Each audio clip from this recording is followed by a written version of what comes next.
Bien, la lectura bíblica de esta mañana, yo estoy seguro que la mayoría lo puede decir de memoria. Está en Juan 14, el versículo 6, y dice: Jesús les dijo: yo soy el camino, la verdad y la vida. Nadie viene al Padre sino por mí. Que Dios bendiga su palabra esta mañana.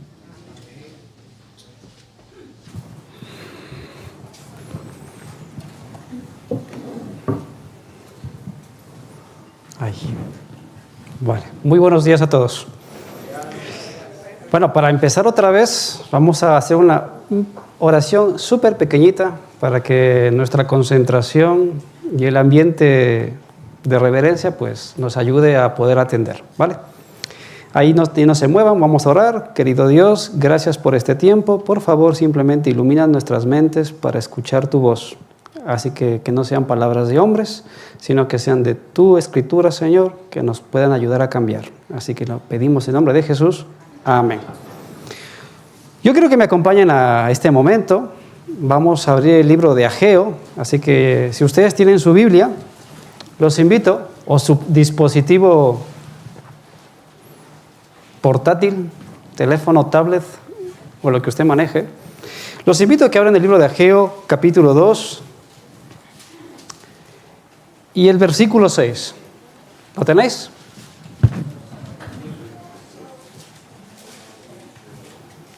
Me espero aquí yo tranquilo.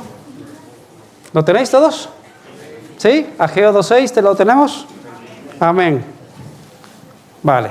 A su amén leemos. Dice así: porque así dice Jehová de los ejércitos, de aquí a poco yo haré temblar los cielos y la tierra, el mar y la tierra seca. El versículo 7.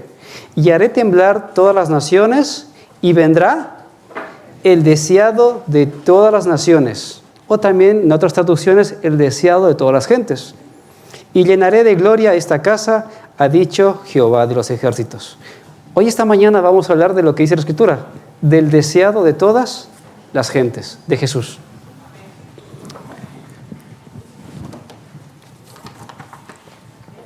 Cuando hablamos de Jesús, hay una palabra que va asociada a Jesús, que va Jesucristo.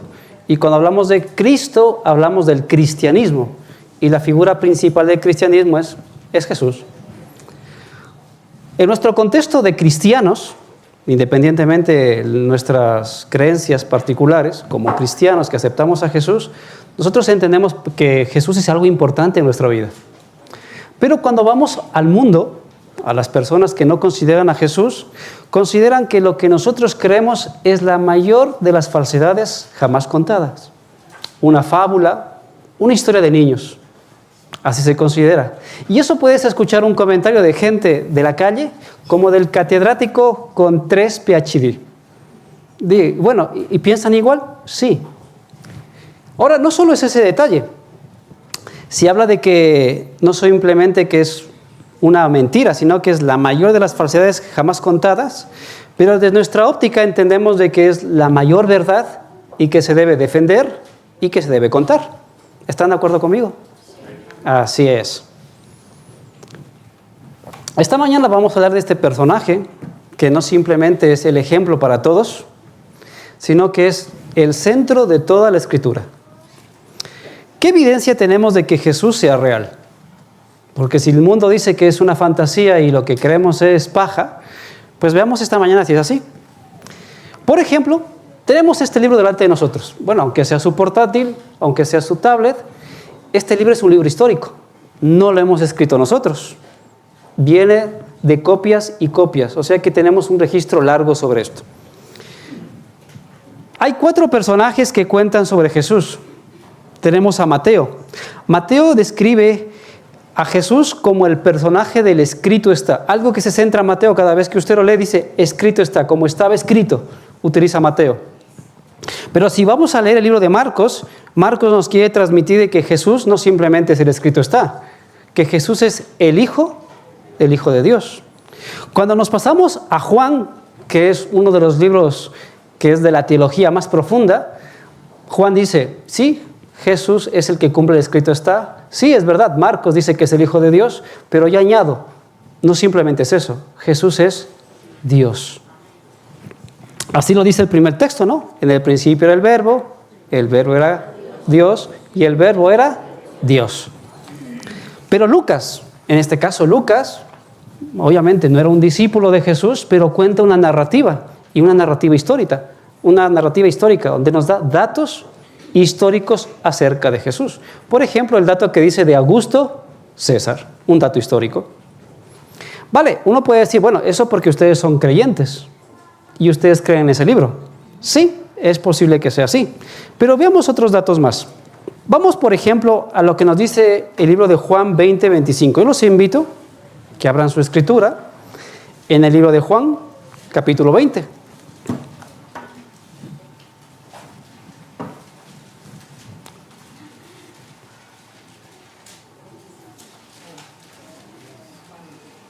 ¿Lo tenéis? 20:25. El contexto es Tomás, alguien que le gustaba vivir por fe, ¿verdad? No, alguien que le gustaba un ver para creer. Entonces decía así el versículo de Juan 20:25, dice, le dijeron pues los otros discípulos, al Señor hemos visto. Y él les dijo, es decir, Tomás, si no viere en sus manos la señal de los clavos, y metiere mi dedo en el lugar de los clavos, y metiere mi mano en su costado, no creeré. Y muchas veces las personas quieren eso, quiero tocar. ¿Cómo sé que ese Jesús es real? Bueno, tenemos la escritura, pero si no nos vale la escritura, por ejemplo, vamos a la historia. Tenemos este personaje, Flavio Josefo. No es sospechoso de ser cristiano, es alguien que es ajeno. De hecho, para un judío, un cristiano podría verse como un enemigo. Por ejemplo, nos dice, en este caso la información, dice, Flavio Josefo fue un historiador judío del siglo I que escribió sobre Jesús en sus obras Las Antigüedades Judías. Es decir, que como fuente histórica, ¿qué tenemos? Que Flavio Josefo me dice que Jesús existió. Es decir, que Jesús no es una fábula, Jesús fue real.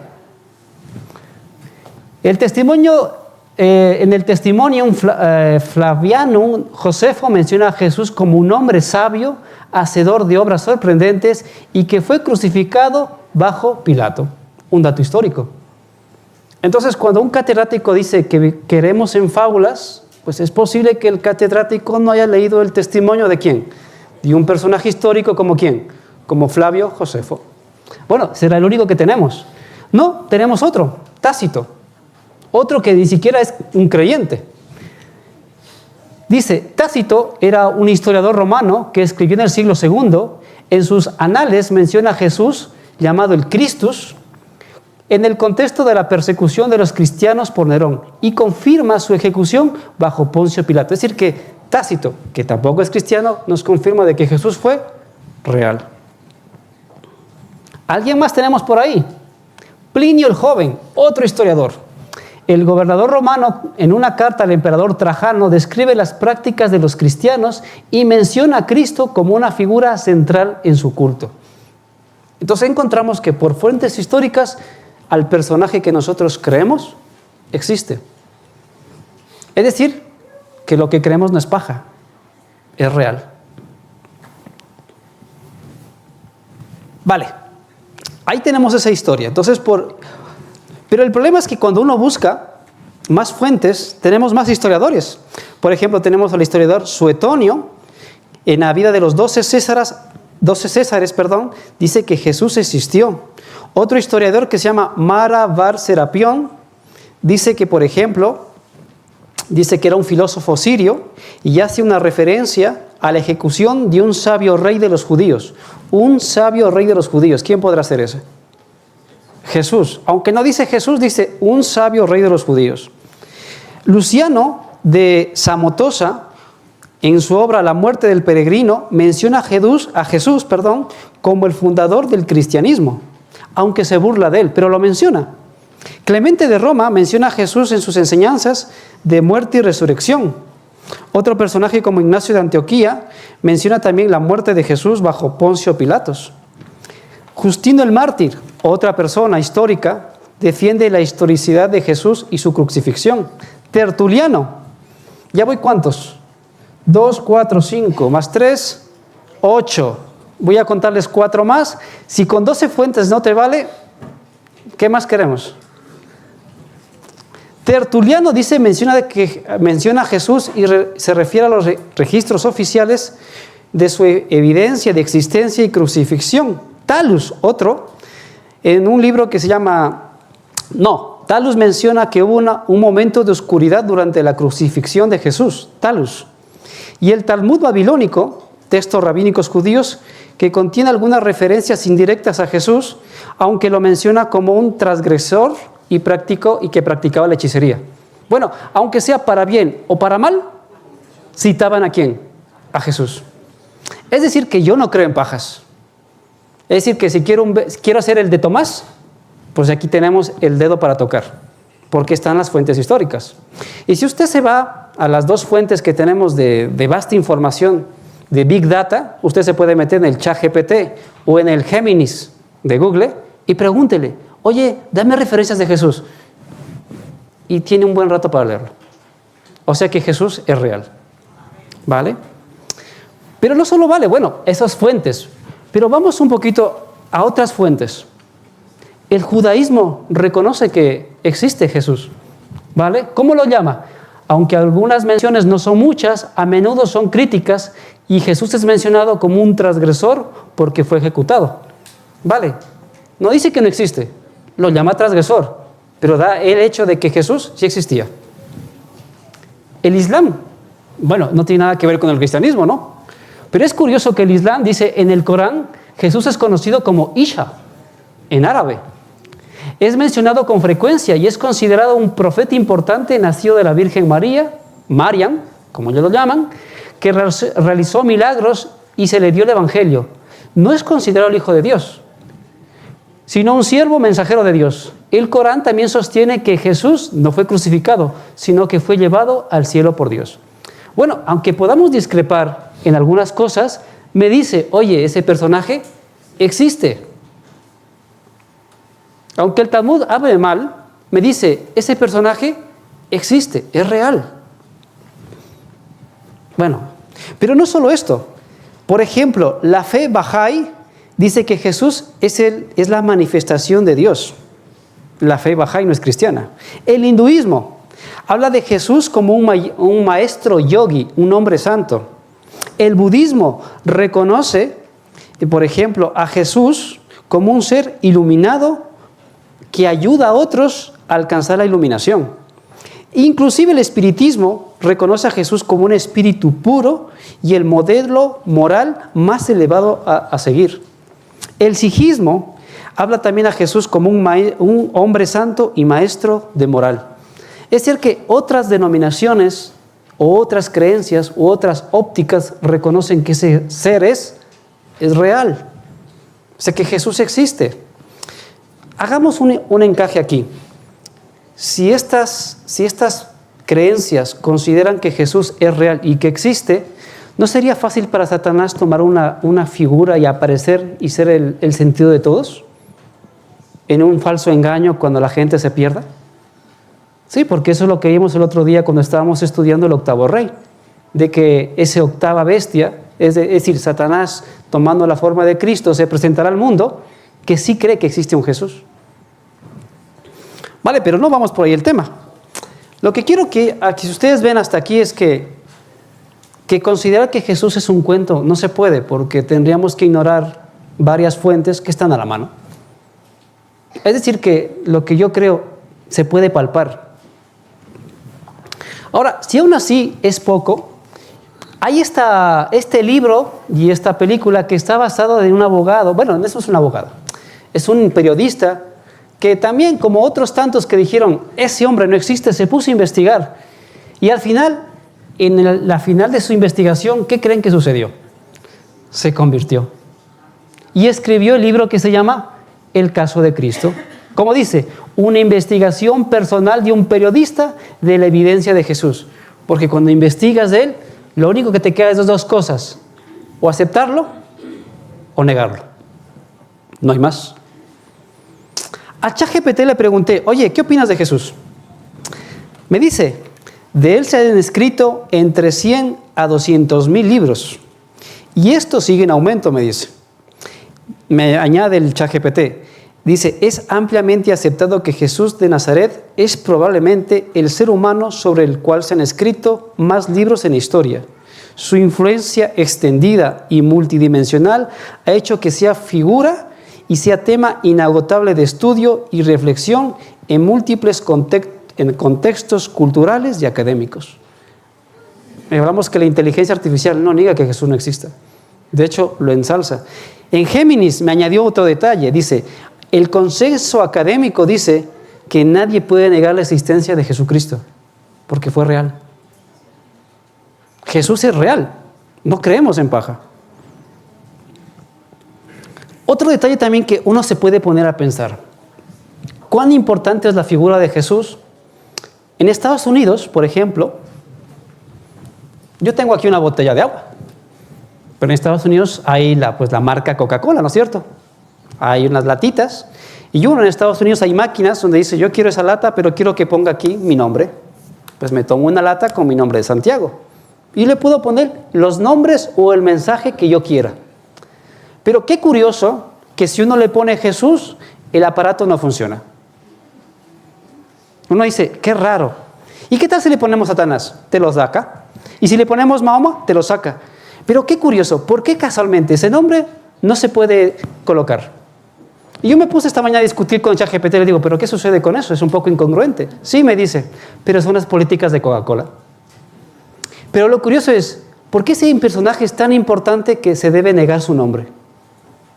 ¿Por qué es importante? Porque no simplemente es un ser humano, es Dios. Ahora, si esto nos sabe a poco, si uno busca testimonios, encontramos que todos aquellos que encontraron a Jesús cambiaron sus vidas. El que era ladrón, dejó de robar. El que era mentiroso, dejó de mentir. El que era adúltero, dejó de serlo. El que era un delincuente, abandonó la delincuencia. No importa lo que la gente esté, cuando conoció a Jesús, hubo un cambio en su vida. La pregunta, ¿ha hecho Jesús algo por ti? ¿Te ha hecho cambiar? ¿O te falta todavía encontrar a Jesús en tu vida?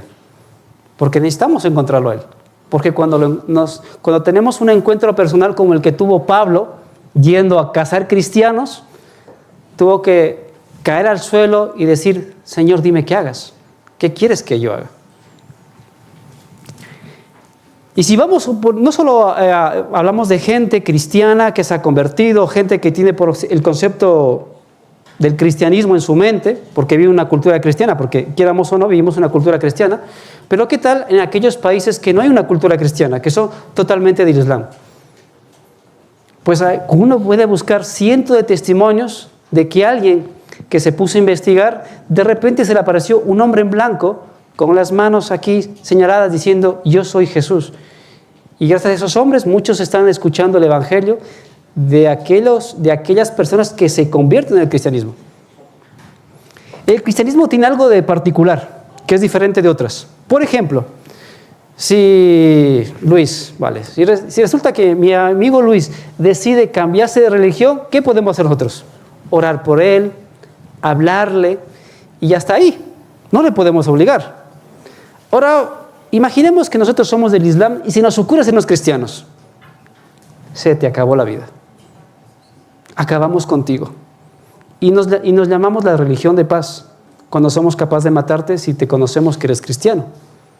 Entonces vemos esas diferencias entre lo que es la base de Jesús y lo que es sin Jesús.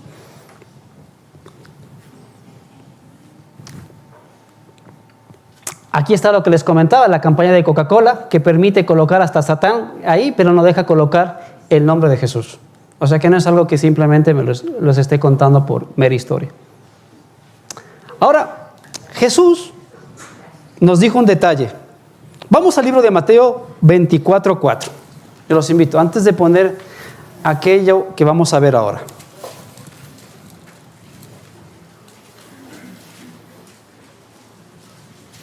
¿Estáis todos en Mateo 24:4? Amén. En Mateo 24:4 dice las siguientes palabras. El Señor. Respondiendo Jesús les dijo, mirad que nadie os engañe. Y otra frase que dice Jesucristo es el versículo 5. Porque vendrán muchos en mi nombre diciendo, yo soy el Cristo, y a muchos se engañará. Pero si vamos bajando hacia abajo, oiréis de guerras, rumores de guerras, y todo lo que aparece, los días de Noé, los días de Lot. Yo os pregunto, ¿cuál de sus palabras no se cumplieron? ¿Hay alguna palabra en que Jesús se haya equivocado? Es decir, que sus palabras son fieles y verdaderas. Pero nos advirtió de que ojo con los engaños. Miren, por ejemplo, este que os presento. Por primera vez. Yo quiero presentarme oficialmente. Yo soy Cristo Lisbeth, la esposa de Dios Padre Melquisedec, y fui enviada para traerte la vida eterna. Cristo es una mujer, la esposa de Dios. Nuestra madre. Nuestra madre, Dios. Vale, con 30 segundos tengo suficiente para ver uno de los tantos engaños que existe. Una mujer colombiana que se proclama Jesús. Es decir, que el Señor dijo que esos engaños iba a haber, o no ha habido. Pero este es uno. Cada X tiempo aparece algún personaje diciendo que es Jesús. O sea que Jesús no mentía. Y por eso me dijo, mirad que nadie os engañe. Os invito a que veamos otro texto. Por eso que sus palabras no simplemente que vemos que Jesús es un personaje muy particular, sino que sus palabras son fieles y verdaderas. Los invito a que vayan conmigo al libro de Juan 5:39.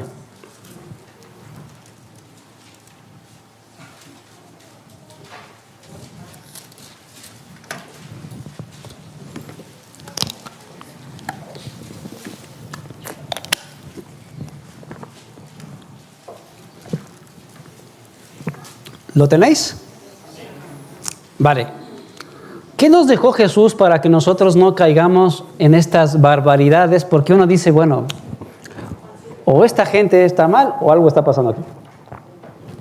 Entonces, hagamos caso a las palabras que dice Jesús para poder evitar esto. Juan 5:39 dice así, escudriñad las Escrituras porque a vosotros os parece que en ellas tenéis la vida eterna, y añade, ellas son las que dan testimonio de mí. Entonces, la única forma de que nosotros podamos hacer caso a Jesús y andar por el camino correcto que tenemos que hacer es utilizar el libro que dejó, que es la Biblia, que casualmente es el libro que más leemos. ¿Acá sí? Pues no, pues tenemos que buscar leerlo más. Ahora, cuando nosotros perdemos el enfoque de la Escritura y nos dejamos simplemente guiar sin hacer nuestra investigación personal, hoy yo estoy en la clase con los niños menores y los niños aprenden cosas que le dan en su escuela sabática y estamos estudiando el libro de Esther. En el libro de Esther hay una particularidad. No aparece la palabra Dios, eterno, todopoderoso, no hay ninguna referencia a Dios. Y uno de los alumnos me dice, eso dice. Y yo le suelto la pregunta, ¿y tú lo has comprobado? ¿Tú has comprobado que eso sea así? Porque a veces creemos lo que otros nos dicen, pero hacemos el ejercicio de ir a ver que sea así tal cual es. Pero Jesús, ¿qué me dice? Escudriña las Escrituras. Entonces me da un imperativo, ve y búscalo tú, investígalo. ¿Por qué? Porque resulta que podemos, cuando salimos y queremos investigar de la verdad, sobre todo cuando andas con esa ansiedad de buscar la verdad. Porque dentro de nuestra iglesia tenemos dos tipos de personas. El que nació en iglesia y le dijeron siempre, esto es la verdad, y uno dice, vale, es así. Y aquel que viene de otro lugar que desea buscarla, que no es lo mismo. Entonces, el que está aquí tiene que buscarse las formas para llegar hasta aquí. Y el que está aquí pues está más tranquilo porque le han dicho todo el tiempo que es la verdad. Pero no sirve con eso. Lo que toca hacer es investigar por uno mismo. Entonces encontramos que cuando vamos a buscar de Jesús, encontramos casualmente un Jesús que guarda el domingo. Y que el mismo Jesús, según los intérpretes, lo llama ¿cómo ese día? El día del Señor. Pero si uno hace una investigación se da cuenta que el día del Señor nunca es el domingo. ¿Cuál es? El sábado. Si vamos encontrando también otro tipo de Jesús, encontramos un Jesús que salva a todo el mundo, inclusive a Satanás. Y llaman que Satanás es el hijo pródigo que un día tiene que volver a casa. Pero la Escritura me dice que no, que su tiempo de gracia se acabó, así como se puede acabar el tuyo y el mío. A mí encontramos otro tipo de Jesús, un Jesús que no invita a la perfección, que solo le gusta el amor y que todos nos entendamos, que eso está bien. Pero si a Jesús le quitas el mensaje de los 3 ángeles, lo que tenemos no es un Jesús verdadero. Creo que el otro día estaba explicando cuando tú manejas dinero. Yo había momentos que tenía que trabajar con grandes cantidades de dinero en mi mano. Y quieras o no, tenía que desarrollar el tacto. A ver, el billete es así, tiene esto. Todos los detalles para saber que el de 50 vale 50. Porque cuando llegaba yo a entregar el dinero, los pasaban todo por la máquina y el que pitaba 3 o 5 veces y no pasaba, significaba que me habían colado un papel. Este papel vale 50 porque tiene todo y este, aunque tiene todo, aparentemente le falta cosas y pita. Entonces lo que tengo aquí es papel. Esto vale 50, esto es un papel. Esto es igual. Yo puedo tener toda la verdad o tener aquí en la mano un papel. Entonces, cuando desvinculamos a este Jesús del mensaje de los 3 ángeles, tenemos un Jesús medio raro. Pero también encontramos en el mundo un Jesús progresista, que le interesa el socialismo, que le gusta el ecumenismo y que quiere que todos vivamos en paz y en armonía, pero sin guardar los mandamientos de Dios. Y la Elena de White explica que conforme avance, el mundo entrará en ese progresismo. Es decir, la gente será cristiana, pero no habrá de por medio la ley. Por eso es un falso reavivamiento. Porque habrá espíritu cristiano, pero le faltará ¿qué? La ley de Dios. Así que tenemos que tener cuidado con esas historias, porque a ese Jesús no estamos buscando. Pero también, como hemos visto, encontramos al Jesús como maestro iniciado, a un Jesús que anula la ley y solo piensa en el amor, a un Jesús que hace yoga, o a un Jesús musulmán, como hemos visto en el Corán. O sea, hay distintos tipos de Jesús. Ahora, miren lo que nos dice Elena de White sobre este asunto, sobre lo que estamos hablando hasta aquí. Dice ella: Dios nunca nos exige que creamos sin darnos la suficiente evidencia. Yo pregunto, ¿hasta aquí te he dado evidencia de que Jesús es real? Yo creo que sí. ¿Sobre cuál dice? Sobre cuál fundar nuestra fe. Ya tenemos una evidencia. Su existencia, su carácter, la veracidad de su palabra, todas estas cosas están establecidas por abundantes testimonios que apelan a nuestra razón. O sea, si ves todo eso, testimonios, arqueología, historia, ¿qué te está diciendo? Blanco y en botella, ¿qué es? Leche. Bueno, de soja o de vaca, pero es leche. ¿Vale? Pero estamos viendo que hay evidencia, ¿no? Sin embargo, dice, Dios no ha quitado toda la posibilidad de dudar. Dios no ha quitado toda la posibilidad de que tú puedas dudar. Eres libre de hacerlo. Pero también tienes la evidencia que está ahí. Nuestra fe, dice, no debe reposar sobre evidencias. Es verdad, está ahí, pero no reposa sobre eso. No sobre demostraciones. Los que quieran dudar tendrán la oportunidad de hacerlo. Al paso que los que realmente deseen conocer la verdad encontrarán abundante evidencia sobre cuál basar su fe. ¿Y dónde encuentro esa abundante evidencia sobre la cual basar mi fe? Aquí. A mí me vale lo que dice Tácito, ok, pero no me vale para mi fe, es esto. Lo otro me sirve para cuando me pregunten, bueno, es que tú crees en eso. Aquí está, un botón. Pero en eso no se basa mi fe. Mi fe se basa en que yo leo este libro y entiendo que no simplemente Jesús es un personaje histórico, sino que dice Juan 3:16, ¿qué? Que de tal manera amó Dios al mundo que dio a este personaje que estamos escuchando para todo aquel que en él crea, no se pierda, mas tenga Ese es el sentido. Por eso lo buscamos. O sea que por evidencia hay.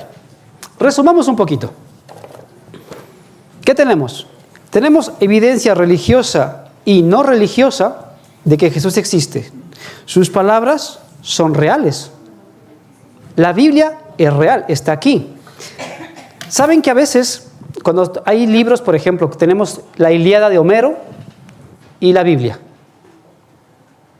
Se cataloga que tiene más peso por la cantidad de copias que hay. ¿Cuáles ustedes creen que es el libro que más copias tiene? La Biblia. O sea que por donde tú quieras, si quieres hacer de Tomás, hay suficiente evidencia para creer. Pero también tienes el derecho a dudar. ¿Qué significa esto? Ahora vamos a hacer una reflexión mental. Jesús aseveraba ser Dios, porque no simplemente es un personaje histórico. Yo creo que es Dios. ¿Y ustedes? Amén. Ese amén estuvo flojo, ¿eh? Ahora, pensemos, hay dos opciones. La primera es que lo que dijo Jesús era falso. Perfecto. Una, él lo sabía y nos estaba mintiendo. Y la otra, que él no lo sabía, simplemente lo hizo y ya está. Con lo cual, podemos decir que era un mentiroso porque nos mintió, o que no sabía, entonces que estaba loco. Esa es la primera opción que podemos nosotros pensar, que estamos en nuestro derecho de pensar así. Pero la segunda opción es que si él es real y sus palabras, sus aseveraciones son reales, significa que él es el Señor. ¿No es cierto? Entonces, si es el Señor, solo quedan dos opciones: aceptarle o rechazarle. No hay más. ¿En cuál de las dos te quieres colocar tú? Yo te invito a que te coloques en esta. Porque al final, si yo llego a la conclusión, la única que me queda es aceptar que Él es Dios. Y que me quiere salvar.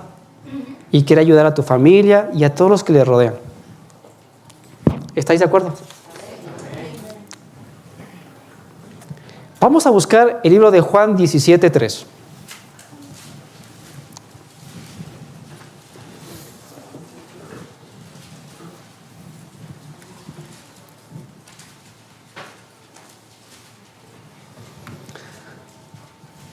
¿Lo tenéis? ¿Sí? Nos dice así: y esta es la vida eterna, que te conozcan a ti, que se refiere a Jesús, el único Dios verdadero, y a Jesucristo, a quien has enviado. Entonces, ¿qué debemos hacer nosotros? Conocerlo, buscarlo, porque eso es la vida eterna, que lo conozcamos a Él. Miren otro texto, Jeremías 29:13. Vamos a otro lugar, al libro de Jeremías.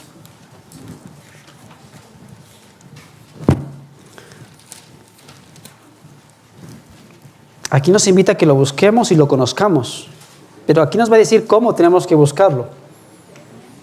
Jeremías 29:13. ¿Lo tenéis?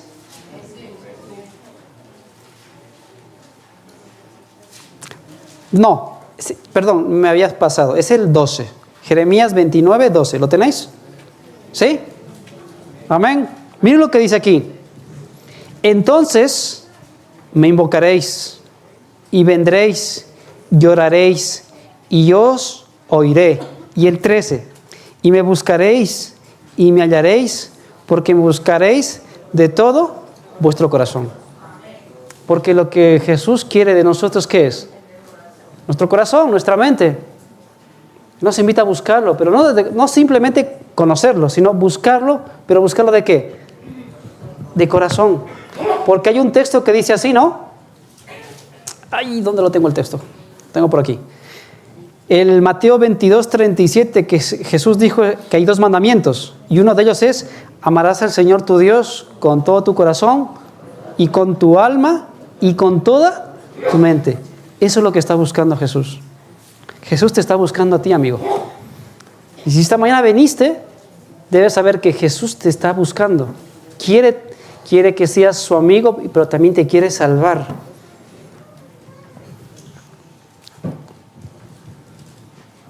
Vamos a buscar otro texto más. Ahí estamos en Jeremías. Ahora sí vamos a ir un poquito hacia la mano izquierda y nos vamos a desplazar al versículo número 9. Y leemos este texto que nos dice también estas palabras. 9:23, ¿lo tenéis? ¿Sí?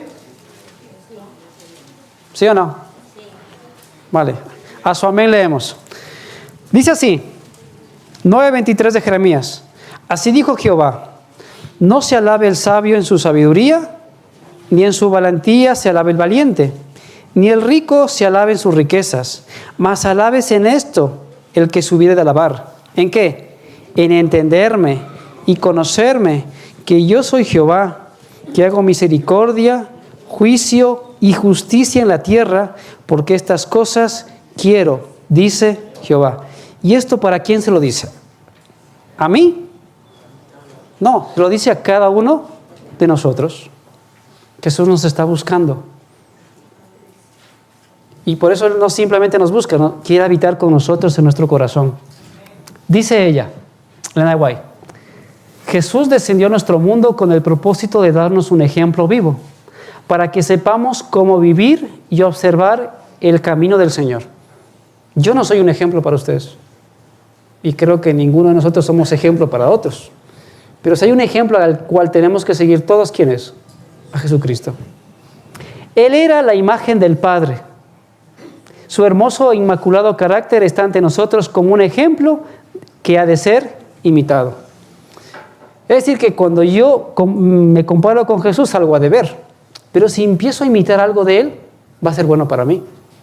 Cómo respondo, cómo hablo, qué es lo que hago, qué dejo de hacer, qué es lo que como, qué dejo de comer, qué es lo que me gusta en la vida, cómo enfoco mi vida, qué es lo que me afana. Pues en eso tenemos que preguntarnos, ¿cómo le gustaría a Jesús que lo hiciéramos? Tenemos que estudiar el modelo a seguir a Jesucristo. Entonces podremos incorporar en nuestros caracteres su gracia y belleza. ¿Por qué andamos tristes? Pesadumbrados. No sonreímos. Todo nos fastidia. A la mínima nos saltamos. Nos queremos pegar con todo el mundo. ¿Qué nos falta? Bueno, un tranquilizante a lo mejor. No. ¿Nos falta qué? Nos falta Jesús. Porque cuando Jesús llena tu vida, sonríes. Porque te caes, ¿qué pasa? Te levantas de nuevo y vuelves a cantar. Porque Jesús coloca en ti la resiliencia, la capacidad de seguir adelante aunque se desplome el cielo. Y cuando alguien te lastima, ¿qué haces? ¿Qué te dice Jesús? Perdónales. Y si alguien te saca de casillas, ¿qué te dice Jesús? Ten paciencia. Cuando nos faltan cosas en nuestras vidas materiales, ¿qué nos invita Jesús? Busquemos su reino primeramente y el resto ya vendrá. ¿Cuándo? No lo sé. Solo sé que vendrá. Porque a veces nos falta el trabajo, nos falta el dinero, nos falta un montón de cosas, pero ¿qué nos invita Él? Tranquilo, primero busca el reino de Dios y el resto ya vendrá.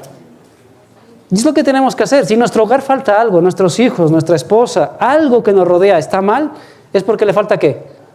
Le falta Jesús.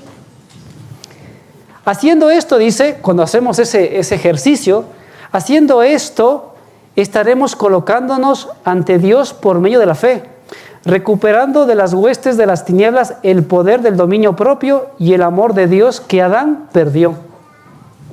Y por medio de Jesucristo estaremos viviendo y observando la ley de Dios. Porque Jesús observaba el día de reposo, ¿o no lo hacía? Vale, entonces si leemos que hay un Jesús que de repente dice que hay que guardar el domingo, yo no lo he encontrado. No hay. El Jesús guardaba el sábado e invitaba a otros a hacerlo. Hay este texto que dice así: si te quieres salvar, guarda los mandamientos. ¿Os suena? No suena así. Dice así: si tú me amas, guarda los mandamientos. Entonces, ¿por qué nos invita a que hagamos caso? Por amor. Y recordemos en otras charlas que ha habido entre los pastores, los hermanos, ¿qué nos invita? Que Jesús va a colocar en nosotros el amor. O sea, yo no tengo que generarlo ni siquiera, Así que si yo le pido que me ponga amor, ¿Él qué hace? Darme lo que me falta. Pero no queda ahí. Porque cuando yo leo la Biblia, dice Jesús que Él dice que yo sea sal de la tierra. No simplemente un miembro más sentado en la banca. Él me pide que sea, ¿qué más? La luz del mundo. Él me dice que quiere ser mi amigo. Soy amigo de Cristo. En Juan dice que soy elegido por Jesús para llevar fruto. ¿Estás dando fruto? Me invita en el libro de Romanos que soy siervo de la justicia. Es decir, que lo que yo transmita a otros tienen que tener palabras ¿de qué? De justicia. En Romanos me dice que soy un siervo de Dios cuando yo lo busco a Él. Cuando yo lo sigo leyendo me dice que estoy reconciliado con Dios porque mi vida hace que esté peleado con Él. Pero cuando aparece con Jesús, nos reconciliamos con Dios y soy ministro de reconciliación. Es decir, yo le digo a otros, mira, no estés peleado con Dios, búscalo. ¿Qué más? Me dice Él que soy un templo del Dios viviente porque dice que mi cuerpo es templo del Espíritu Santo. Me dice que soy hijo de Dios y que Él es mi Padre. Que soy bautizado en Cristo y que he sido revestido de Él mismo. Me dice también que soy uno con Él cuando yo me acerco. Que soy miembro del cuerpo de Cristo. Por eso es importante asistir. Porque cuando asistimos, formamos parte ¿de qué? Del cuerpo de Cristo. Y cuando le echo piedras al cuerpo, ¿qué estoy atentando? Contra Jesús mismo. Es verdad que dentro de nuestro círculo cristiano adventista, no todo es trigo. Y Jesús dijo, no todo va a ser trigo. Dijo que iba a haber aquí trigo y cizaña. Y me dijo, ¿qué tengo que hacer con la cizaña? ¿Sacarla? No. Dijo, déjala, dijo ahí. Pero nosotros no hacemos eso. Queremos que la cizaña para afuera.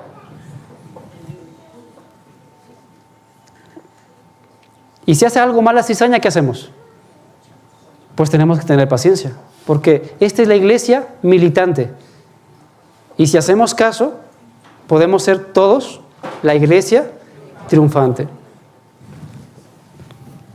¿Qué más nos dice Él? Que Él me ha adoptado como su hijo. Si algún día te faltó un papá, si el papá no fue lo que tú esperabas, o si la mamá no fue lo que tú esperabas, o tus hermanos, Él te dice, tranquilo, ahora tú eres mi hijo, yo te adopto. A este mundo le falta un papá. Y es por eso que sufre, tiene ansiedad, tiene problemas, porque le falta ¿qué? Su papá espiritual. Y ese papá espiritual cubre al de carne también. ¿Significa que no tenemos que hacer caso al de carne? Sí, porque si tenemos el de carne, pues gloria a Dios. Los que tenéis un papá de verdad, cuidadlo. Y aquellos que no nos tocó el privilegio, ¿qué nos invita a Dios? Tranquilos. Ay, perdón. Yo soy tu papá. Vale. Pero también dice Él que nos convierte en herederos de Dios y coherederos con Cristo. También nos dice que somos nueva creación. Nos dice que he sido resucitado y sentado en los lugares celestiales con Cristo Jesús. Que soy hechura de Dios, que no vengo del mono. Y que me ha creado ¿para qué? Para hacer buenas obras. Y que no solo eso, que ahora soy miembro de la familia de Dios. Un poquito de agua, ¿vale?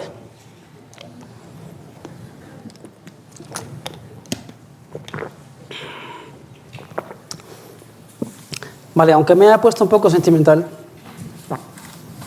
que me van a disculparme. La cuestión es que vemos que cuando uno busca de Jesús, las cosas cambian. ¿Vale? Y como, otro detalle que viene aquí. Jesús no nos pide que creamos con una fe ciega, ni tampoco nos pide un suicidio intelectual, porque nos da suficiente evidencia para creer en Él. Nos pide que tengamos una fe objetiva y una fe salvadora, porque Él es el centro de esta salvación. Y no nos pide que vivamos esto como una filosofía, más sí como un estilo de vida, porque somos llamados a ser cristianos. ¿Dónde? Aquí y afuera. En tu trabajo, tú representas a Cristo. En la compra, representas a Cristo.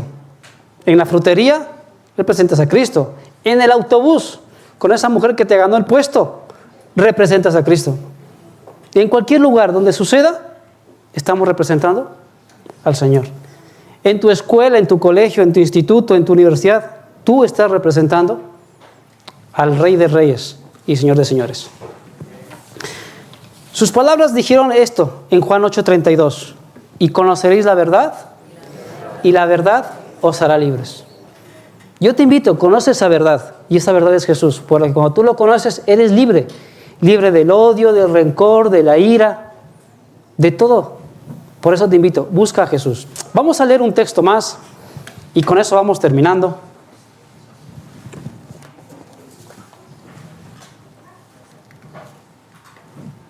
Este es un llamado. Si a lo mejor tú vienes por primera vez a esta iglesia, o nos vienes a visitar, o estás volviendo por ahí porque te has ido como el hijo pródigo, alejando un poco, vamos a buscar el libro de Romanos 10, versículo 9.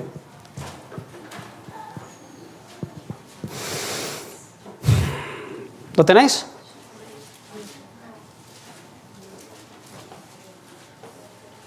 ¿Sí?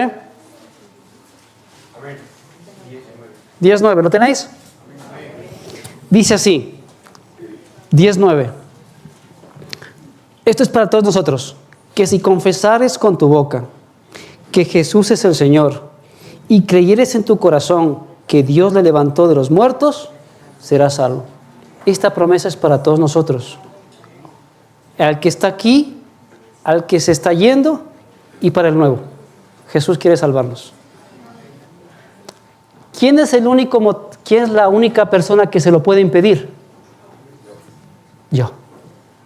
Porque el cielo se ha puesto a disposición de nosotros para salvarnos. ¿Está en mí en querer tomarlo o no? Pero para que no quede en una mera presentación, yo los invito a que hagamos una oración. Te hago un llamado a que busques a ese Señor, a ese Jesús Todopoderoso. Así que te invito a que hagamos una oración. ¿Vale? Nos ponemos de pie, vamos a hacer una oración, os hago un llamado.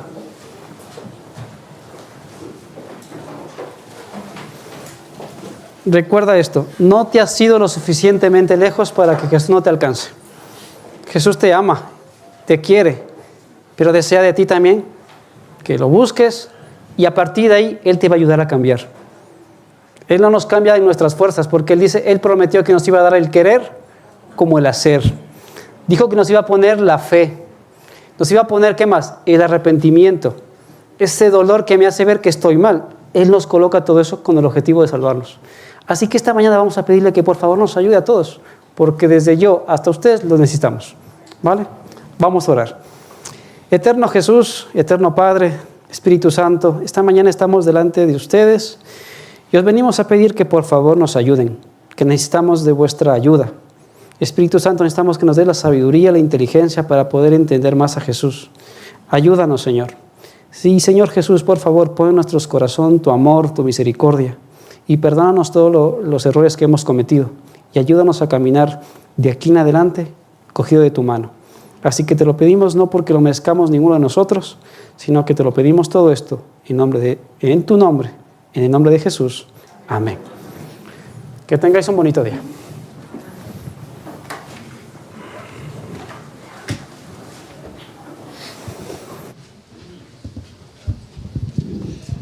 Los invito a que, siguiendo de pie, entonemos las estrofas del himno 472. Jesús, mi guía es. Himno 472.